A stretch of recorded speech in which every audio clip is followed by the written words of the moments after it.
Action! Eh kung lawyer, mahal. O kaya doktor. Ako, museum director ako. So we can fit into the night and you know the road could die. Sino nga ba ang magwawagi sa magkakapares? You have one winner who we thought really did well. Ngunit ngayong gabi, ibang hamon naman ang haharapin ng housemates. Ang hamon ng third adults eviction night. Sino nga kaya kina Mark, Tori at Joaquim ang tuluyan ng lalabas sa outside world? Pakatutukan yan dito sa PBB 8. Sa confession room, pinatawag ni Kuya ang 3 nominado kasama sina Yamyam at Fumiya para sa isang pinakabagong task. Gusto ko ay gumawa kayo ng isang vlog na kasama na sina Mark, si Joaquim at si Tori, ang 3 nominado sa ligong ito. Ang vlog na gagawin ninyo ay tungkol sa advocacy ng bawat isa sa kanila. Kaya naman, Yamyam at Fumiya, gusto kong tulungan ninyo sina Mark, si Joaquim at si Tori na maiparating ang kanilang mga advokasya nang marinig ito ng mga tao. Agad namang pinagplanuhan ng housemates ang kanilang vlog. Not too serious, but funny and informative. Yes. Matapos maghanda ay sinimulan na nila ang kanilang advocacy vlog. We are Fumiya! So, what is advocacy? What is advocacy? Yeah, advocacy. It's not advocacy, di ba? No advocacy. Advocacy is masarap. Ang advocacy is isang mabuting layunin o adhikain na isinisulong, pinaninindigan at pinaglalaban. Naintindihan? Naintindihan ko! Very good! Yun! So, let's interview. Let's interview. Unang in-interview ng Fumiyam, si Tori. Yung advocacy ko is education, especially for children. Kasi there was this one time that I did community service and I got really close to this one child. Na sobrang hirap ng buhay for him. Wala siyang writing materials, wala siyang books, wala siyang sapatos, uniform, ganon. Tapos tinulungan ko kasi siya, nag-raise kami ng fundraisers. Tapos nabigyan namin siya ng pang-school at ang kailangan niya. Tapos ngayon, he is a teacher.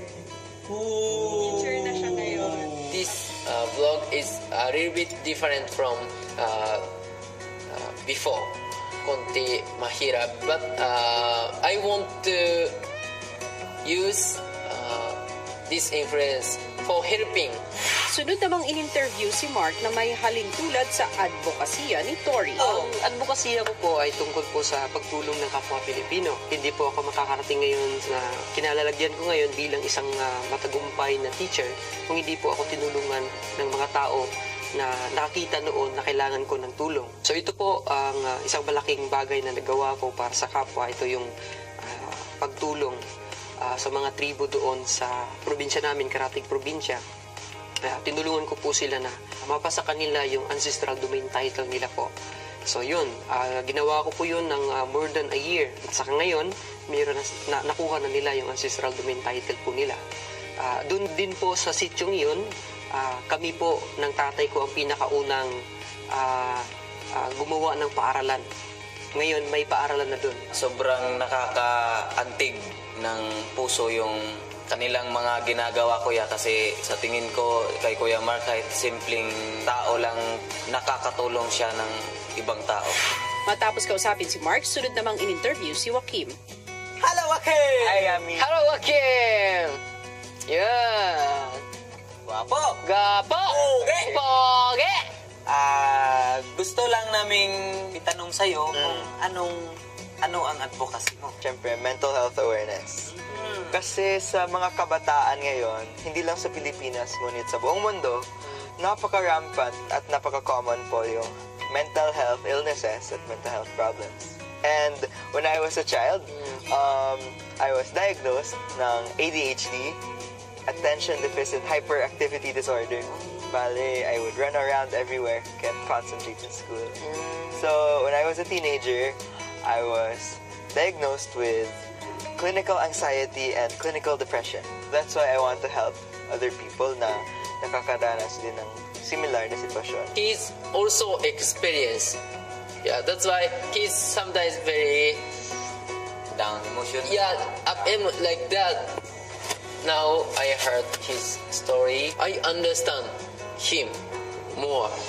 Abangan ang kabuuan ng nakakaaliw at makabuluhang vlog ng mga nominado sa official social media account ng Pinoy Big Brother.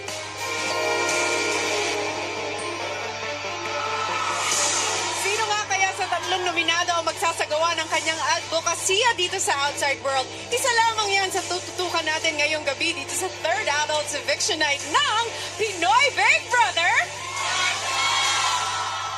Hello, Philippines! Yes, mga kapamilya, live na live tayo on a Sunday night para pag-usapan ang isang bagong set ng 8 bigating pasabog ni Kuya at isa na rito ang big twist sa darating na linggo na makakaapekto sa bilang ng housemates na mananatili sa loob ng kanyang bahay. Kaya't huwag na huwag kayong bibitiw sa mga bigating pasabog na yan. Pero may mga pasabog ding naghihintay sa atin, si Alex. Lex! What's up, Philippines? What's up? Ha, wala pala akong kasama dito. Netizens! Ilang saglit din ay ilalabas na nga sa camp ang latest dismissed star dreamer na si Patrick at ang isa pang magko-crossover to be the newest official housemate. Ano pa bang ibang pasabog dyan tonight? Auntie B? Hi, Alex! At good evening, mga kapamilya. Dahil nga may dalawang lalabas ng camp, ibig sabihin may dalawang bagong star dreamers din tayong makikilala. At mamaya, bibigyan din namin kayo ng update sa naging bonggang debut ng ating Team Big Four member na si Jelay. Wow! Yes! Happy birthday, Jelay! At napakarami talagang aabangan ngayong gabi. Kaya naman, magandang pag-usapan natin yan sa online world. Just use the hashtag TV8 Batch 2 Third Eviction. Yun, let's make it trend, mga kapamilya. Handa na ba kayo?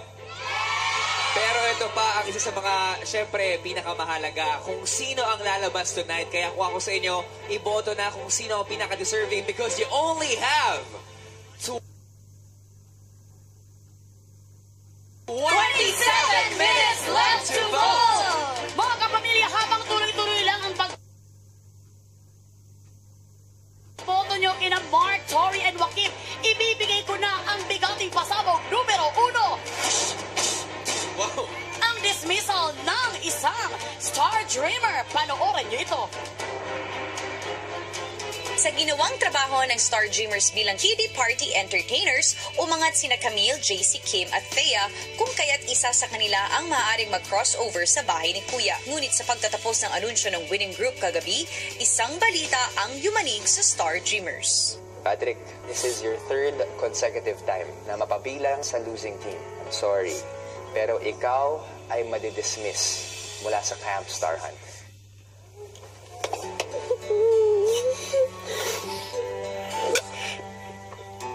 Nasasaktan ako dahil nasasaktan siya. Kasi matalik na kaibigan ko si Patrick.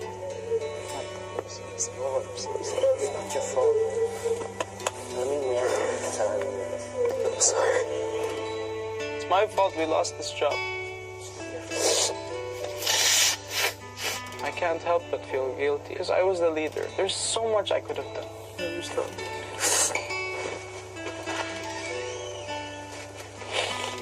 Siyempre, malungkot sa akin kasi aalis na ako. Pero hindi ko naman naisip na dito lang natatapos. I'm so happy na nakapasok ako dito. Nung kilala ko si Patrick, I talked to him at listened to all his motivation. And because of you, Patrick, you reminded me why I'm here. I want to say thank you so much. Akala ko, hindi ko kaya yung mga bagay-bagay. Pero kapag naiisip kita, sasabihin ko, kaya ni Patrick to, syempre kaya ko. Ikaw ang inspirasyon ko, naming lahat. Mahal na mahal na mahal na mahal na mahal na mahal na mahal na mahal kita. Patea, forever. Ikaw ang rason kung bakit naniniwala na sa pag-ibig, sa pag-ibig. Yun, marami marami talaga akong napatunayan sa sarili ko. Pinakita ko sa mga tao na kahit ganito may kapansanan, ginawa ko pa rin. Nagawa ko pa rin.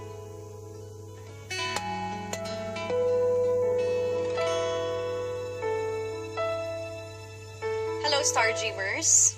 Hello. Ito na ang moment para magpaalam kayo temporarily lang naman sa inyong kasama. I'm so sorry, Patrick. You are now dismissed sa Camp Star Hunt. Patrick, anong gusto mong sabihin sa iyong kapwa Star Dreamers? Guys, unang-una, maraming salamat sa inyo na naging parte kayo ng buhay ko. Hindi lang kaibigan, kundi pamilya ang turing ko sa inyo. At doon, gusto lang sabihin ko sa inyo na mag-enjoy kayo dito sa camp. At harapin yung mga job. Good luck. Mamimiss ko kayo. Love you guys. Star Dreamers, pwede nyo nang yakapin for the last time si Patrick dahil lalabas na siya sa loob ng Camp Star Hunt. Love you guys. Walang iyak ka. Pakin ko kayo.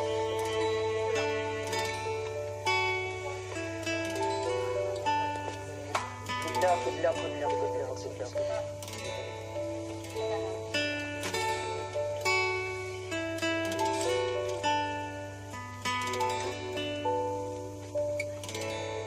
Ng Cebu, Patrick! Go, Patrick! Hi, Patrick! Dahan.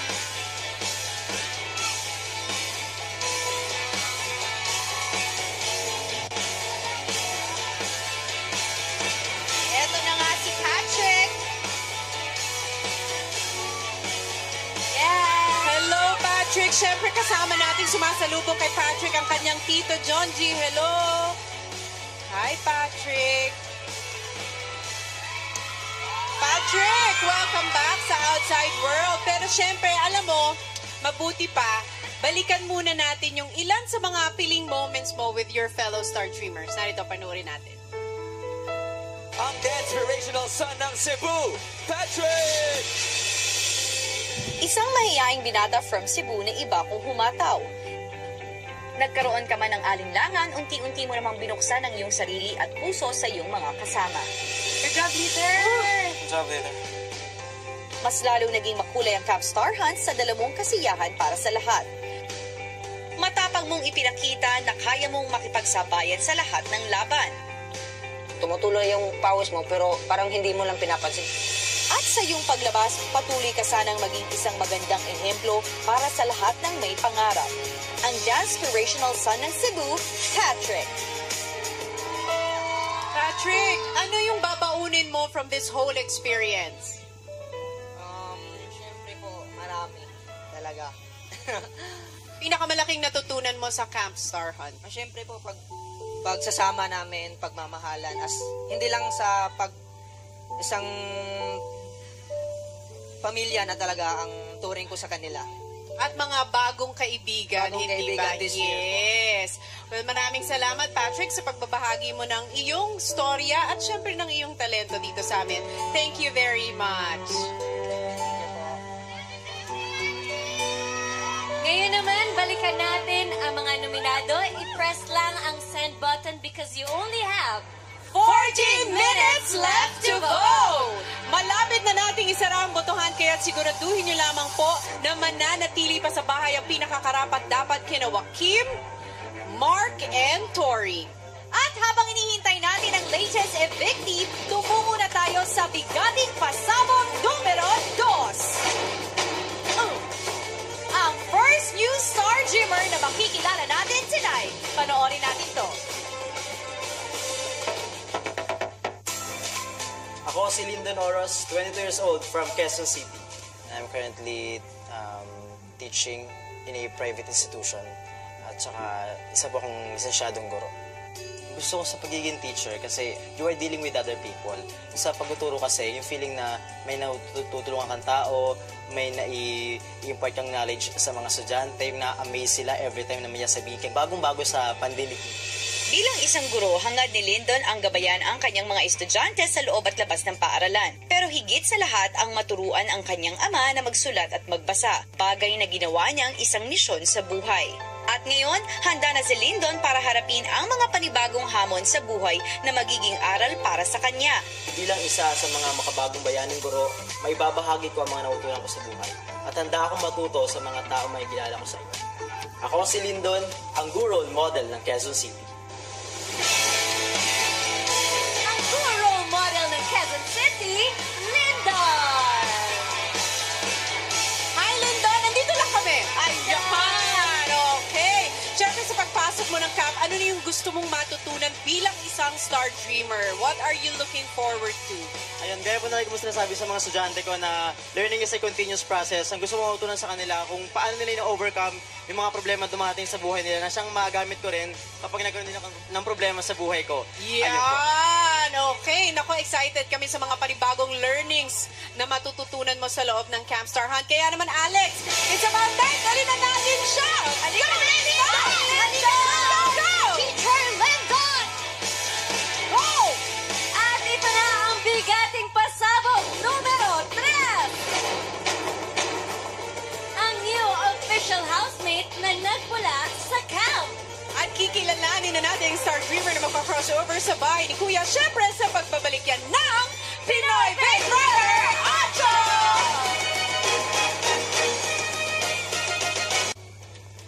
8! Ang star dreamer nito ay ang pinili ni Kuya dahil sa kanyang pagiging team player at galing sa pakikisama. Palagi siyang maasahan sa mga jobs na binibigay sa kanya. And starting tonight, iwi-wish na natin siya ng good luck sa task na haharapin niya sa loob ng bahay. Congratulations! Because you are now an official housemate.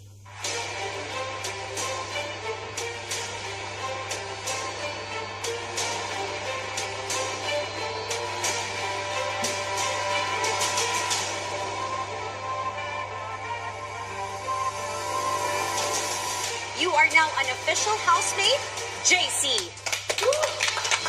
Let's go, JC! Iangatid na kita sa bahay ni Kuya ngayon din. Magpaalam na kayo kay JC, Star Dreamers.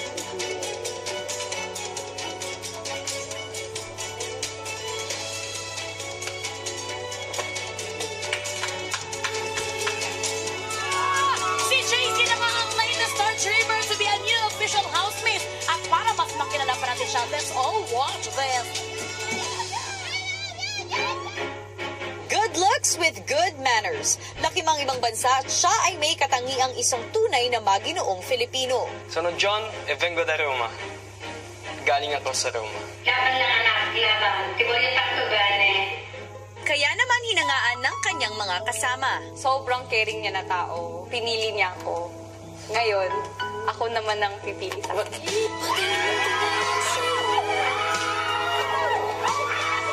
Aminado mang mahiyain sa simula, unti-unti niyang pinakita ang kanyang totoong sarili sa camp. Pero nandito ako, sabi ko magpapakatotoo ako. Sa pagpapakita ng kakulitan, determinasyon at pagmamahal sa lahat ng kanyang ginagawa. At ngayong isa ka ng official housemate, siguradong mamahalin ka ng mga bago mong makakasama. Continue spreading the love and inspiration sa bahay ni Kuya, ang mucho raketero ng Italy, JC. Ang paya-paya ng aming mga JCnians! Kaya naman mga kapamilya, ang mucho raketero ng Roma, JC! JC! JC! J!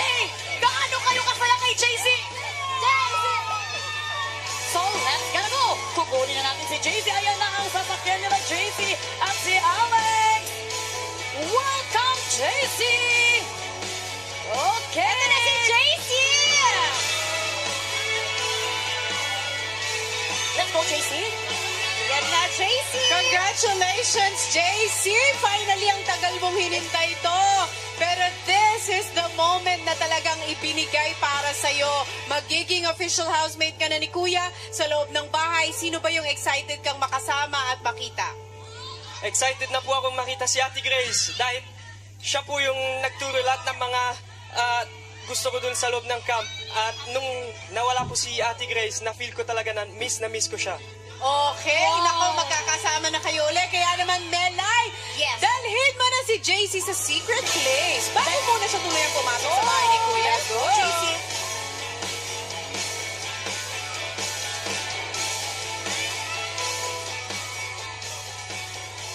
Sino naman kaya ang nominadong lalabas ng bahay?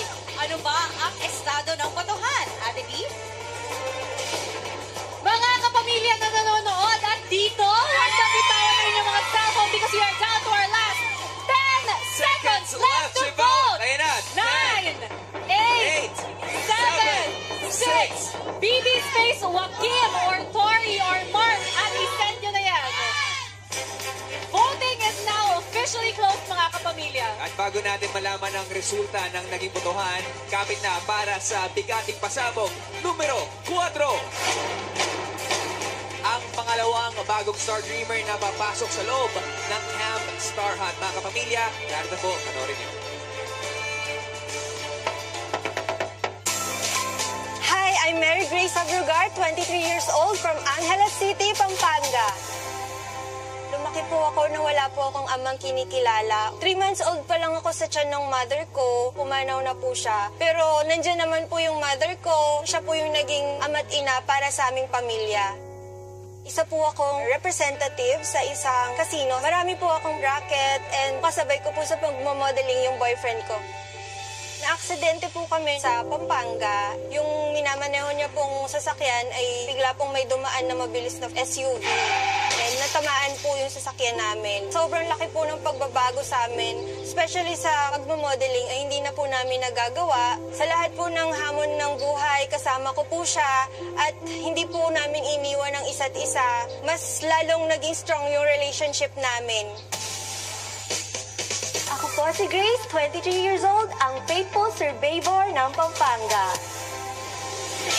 Ang faithful survivor ng Pampanga, Grace! Oh! Talagang ang Grace ni Mela. Grace! Welcome, Grace! Okay, Grace, anong mensahe mo sa mga tao na hindi bumitaw at talagang nakasuporta pa rin sa'yo sa lahat ng pinagdaanan mo sa buhay? Yung message ko po sa lahat ng mga taong sumuporta sa akin ay sobra-sobra po ako nagpapasalamat sa inyo at hindi niyo po ako sinukuan. Sobrang thankful po ako at nakarating ako sa estado ko ngayon. Maraming salamat po. Thank you! Ayan, excited na kami sa mga mangyayari para sa iyo, Grace. Kaya naman, Alex, it's about time. Dalhin mo na siya sa camp. Okay, let's go! Grace! Uy, Kaya lang kita, Mel. Ayan, ngayon naman, ibibigay na namin ang bigating pasabog, numero 5. Ang 8th birthday ng celebration ni teen housemate, Jelay. Yan at ang latest in 50 ang pag-uusapan natin sa pagbabalik ng Pinoy Big Brother 8! Pastayin naman natin ang mga kababaang Pinoy sa first batch ng edisyong ito. Lalong-lalo na ang nag-celebrate ng 8th birthday na si Jelay. Para sa pasilip sa kanyang debut, heto panoorin nating lahat. Itong nakaraang linggo, lumipad si Jelay kasama ang Team Big Four papuntang Jensen para sa isang masayang pagsalubong sa kanyang kaarawan.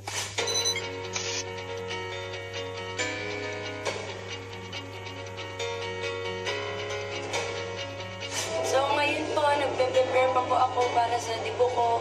Pero hindi ko pa po alam kung ano po yung magaganap mamaya.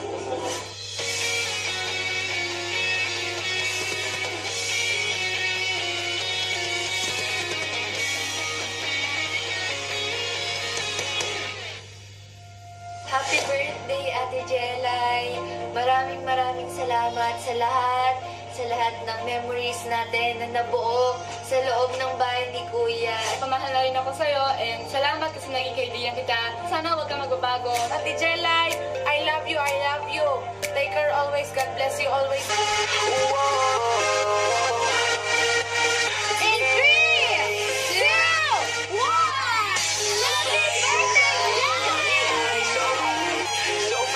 Sa gitna ng kasiyahan, isang sorpresang pagbati ang kanyang natanggap. Jella, it's your birthday and you came from Big Brother house. now that the housemates are gone and it's we're wishing you happy birthday, yo! Welcome to adulthood. Celebrate your birthday right, and sana masaya yung birthday mo. From us housemates, happy 80th birthday, Jella!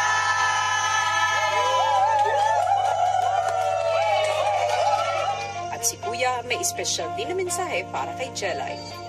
Jelay, ikinalulungkot kong batiin ka ng maligayang kaarawan. Napaka-espesyal ng araw na ito sapagkat ito ay isang pagdiriwang ng iyong pagkadalaga.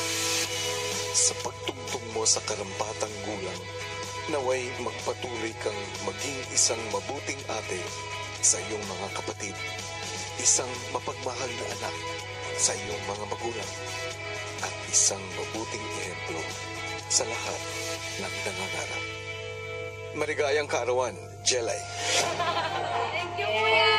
Thankful po ako sa Panginoon kasi natupad po yung mga wishes ko. Kaya, yun po, thank you so much.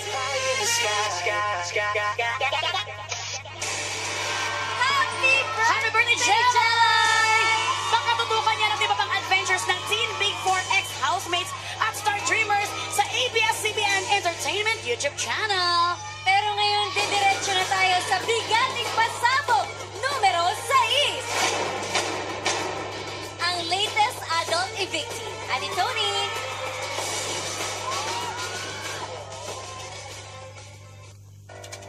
Hi, housemates! Good evening! Ito na, hawak ko na at babasahin ko na sa inyo ang resulta ng naganap na botohan. Diretso na tayo kay Mark. Kinilig ba ang taong bayan sa task mo para makadate ang iyong asawa, or will today be your last day sa loob ng bahay?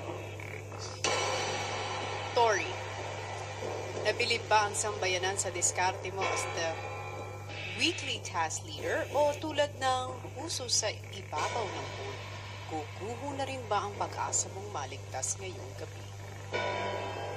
Joaquin, sang-ayon ba ang bayan sa advocacy mo on mental health awareness, o dapat ka nang maging aware na lalabas ka na tonight?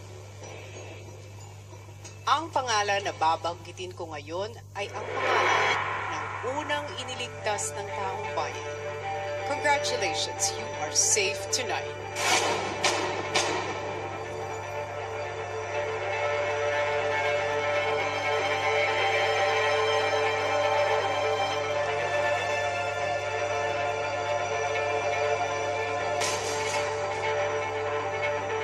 Mark, Joaquin at Tori, ang isa sa inyo ay mananatili pa sa loob ng bahay at ang isa naman ay kinakailangan na magpaalam sa kanyang mga kasama dahil ang pangalan ng ikalawang iniligtas ng taong bayan ay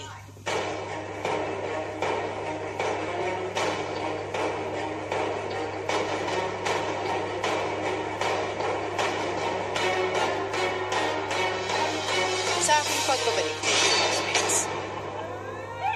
Congrats, Kuya. Oh my gosh, guys. I'm not ready to...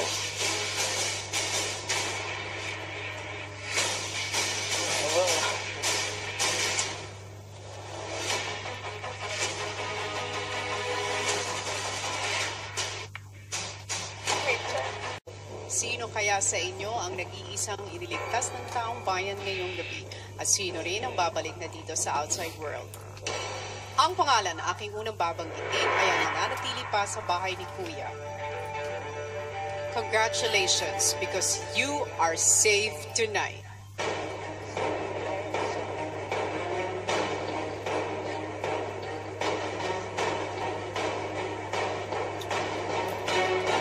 Joaquin, and I am sorry, Tori. You have just been evicted from the Big Brother house. You may now say goodbye. Oh my God. Hanging by a thread, my heart is barely beating. I haven't fallen yet, but I feel it coming. Tell me, would it be too much to ask if you break it to me gently that I'll waken the next day without you beside me. And who I hold on to today. Tori, pumasok ka na sa confession room.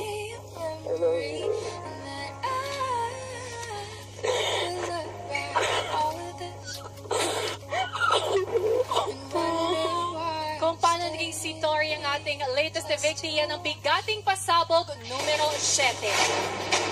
Ang final percentage breakdown of votes. Si Tori ang ating latest evictee dahil siya ay nakakuha ng 26.02%. Samantalang malapit lang sila Mark with 35.73% at si Joaquim with 38.25%. Ngayon naman, oras na para balikan natin si Tori na nasa loob na ng confession room. Kuya?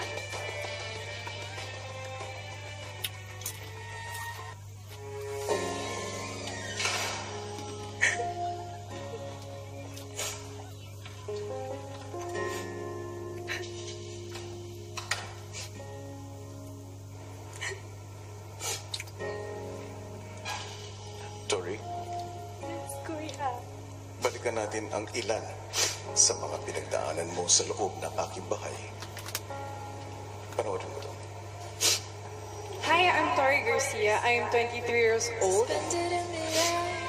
Tori, sa iyong pagtawid sa aking bahay, ay baon mo ang kagustuhan mong matupad ang iyong pangarap. Ibibigay ko yung buong puso ko at saka gagawin ko po talaga yung best ko always and forever. Una pa lang ay ipinamalas mo na ang iyong kagalingan sa pakikisama. Agad kang nakibagay at sumabay sa agos ng pagsubok. Nang mabigyan ng pagkakataon upang mamuno, ay ipinamalas mo ang diskarte at determinasyon ng isang leader. Kasabay nito ay hinarap mo rin ang hamon na may katumbas na halagang tulong sa mga batang nangangailangan. Lahat ng pagod po was worth it. You will always shine through your kindness, Tori.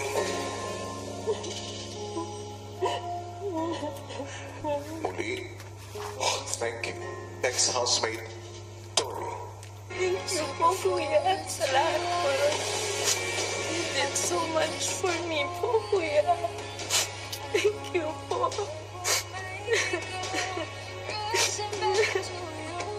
Habang hinintay natin ang paglabas ni Tori mula sa bayan kuya na binigyan ng bagong bihis ng SunTrust Properties, a Mega World company owned as SunTrust Home today. Kasama ko po ang kanyang mommy na si Mama Shirley. Mommy, good evening po. Good evening. Ano po ba ang pagkakakilala nyo kay Tori? Siyempre, anak ko mabait and very independent. She'll survive this. Right now, ano po bang tumatakbo sa inyong isipan? Well, she did her best, so proud pa rin ako sa kanya. Ano po ba ang mga expectation para kay Tori? Pero puputulin mo natin yan dahil mga kapamilya, handang-handa na kami i-welcome sa Outside World si Tori! Tori, welcome back. Here's your mom. Ayan. Emotional ang pagkatagpo natin dito mismo. Pero Tori, pansamantala mo nating puputulin yan dahil hinihintay ka na ng taong bayan. Let's go. Let's go, Tori. Alright, time to smile, Tori. Mga kapamilya, ladies and gentlemen, ang bombshell sweetie ng Singapore, we got Tori! Hi, Tori! Alam namin na medyo mabigat pa yung nararamdaman mo sa ngayon, pero gusto lang naming tanungin na sa lahat ng mga housemates sa loob ng bahay, sino yung pinakamamimiss mo at bakit? Si Ate Grace po. Si Ate Mary Grace po. Kasi parang naging nanay na po siya sa akin. Best friend, sister po. In-advise niya po ako. I'm sure mamimiss ka din talaga ni Mary Grace and the house will also never be the same without you. Yes. Maraming salamat, Tori. At sa paglabas nga itong si Tori at pagpasok naman ni JC, paanong magbabago ang buhay sa loob ng bahay? Yes. At ano naman kaya ang mangyayari sa camp ngayong makakasama na sina Lyndon at Grace? Abangan din bukas ang iba pang happening sa pagbisita ng Lizken. At Ano pang development sa tambalang Ludre or Andre and Lou? May aminan nga bang naganap? Ano rin ang bagong weekly task na may kinalaman sa kakaibang proseso ng pagkakalagay sa alanganin? At ito naman ang bigating pasabog numero 8. Sa susunod na linggo, magkakaroon tayo ng double eviction. Dalawang housemates ang lalabas sa bahay ni Kuya. Yes, nakakagulat talaga at marami pa ang mga pasabog ang dapat ninyong abangan dito pa rin sa nag-iisang teleserye ng totoong buhay at ito ang Pinoy Big Brother!